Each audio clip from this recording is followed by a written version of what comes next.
नमस्कार, मैं हूं सिमरन शर्मा और स्वागत है आपका यूबी न्यूज में। बुधवार को तकनीकी खराबी के कारण लॉन्चिंग टलने के बाद अब भारतीय स्पेस एजेंसी इसरो गुरुवार को श्रीहरिकोटा से PSLV C59 रॉकेट को लॉन्च कर चुकी है। ये लॉन्चिंग प्रोबा 3 मिशन के तहत की जा रही थी। इस मिशन को लॉन्च करने का काम इसरो का है और प्रोबा 3 यूरोपियन अंतरिक्ष एजेंसी यानी कि ESA का मिशन है। आइए जानते हैं इस पूरे मिशन के बारे में, इससे क्या क्या होगा और भारत को इससे क्या फायदा हो। भारतीय स्पेस एजेंसी इसरो गुरुवार को श्रीहरिकोटा से PSLV C59 रॉकेट को लॉन्च कर चुकी है। बुधवार को तकनीकी खराबी के कारण लॉन्चिंग टलने के बाद अब गुरुवार को इसे लॉन्च किया गया। ये लॉन्चिंग प्रोबा 3 मिशन के तहत की गई थी। इस मिशन को लॉन्च करने का काम इसरो का है, लेकिन प्रोबा 3 यूरोपियन अंतरिक्ष एजेंसी ESA का मिशन है। ये एजेंसी की इस सीरीज का तीसरा सोलर मिशन है। इस सीरीज के पहले मिशन को भी इसरो ने साल 2001 में लॉन्च किया था। अब एक बार फिर से इस मिशन को लॉन्च करने की जिम्मेदारी भारतीय अंतरिक्ष अनुसंधान संगठन यानी कि इसरो के पास है। आइए जानते हैं पूरे मिशन के बारे में। यूरोपियन स्पेस एजेंसी के इस मिशन के लिए Italy, Spain, Belgium, Poland, Switzerland और इटली की टीम ने मिलकर काम किया है। इसके जरिए एक साथ 2 सैटेलाइट लॉन्च किए जाएंगे कि सूर्य के इनर और आउटर कोरोना के बीच के गैप का अध्ययन करेंगे। ये अपनी कक्षा में काम करते हुए कई तरह की जानकारी जुटाने का काम करेंगे।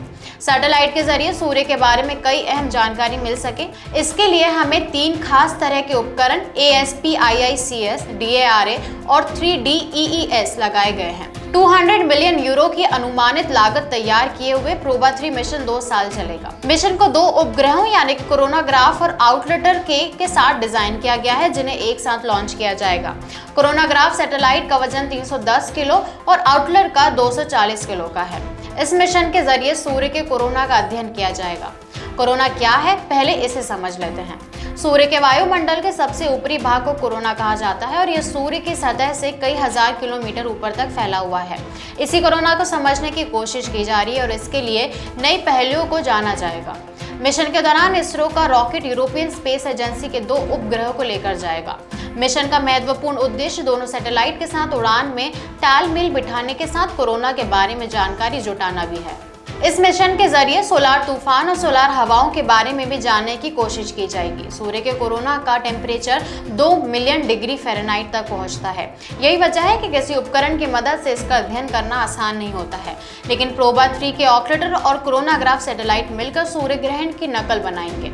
इस तरह सूर्य के कोरोना का अध्ययन करना थोड़ा आसान हो जाएगा। यहाँ से मिलने वाली जानकारी के जरिए वैज्ञानिक पता लगा पाएंगे कि सूर्य के कोरोना का तापमानी उसकी सतह से कितना ज्यादा क्यों है। प्रोबा 3 को यूरोपियन स्पेस एजेंसी का डेमोन्स्ट्रेशन मिशन भी कहा जा रहा है। ये मिशन एजेंसी के लिए खास है। इसे लॉन्च करने के लिए इसरो को चुना गया है और इसे दुनिया की विश्वसनीय और तेजी से आगे बढ़ती स्पेस एजेंसी कहा जाता है। खास बात है कि भारतीय स्पेस एजेंसी कम बजट में लॉन्च करने की क्षमता रखती है।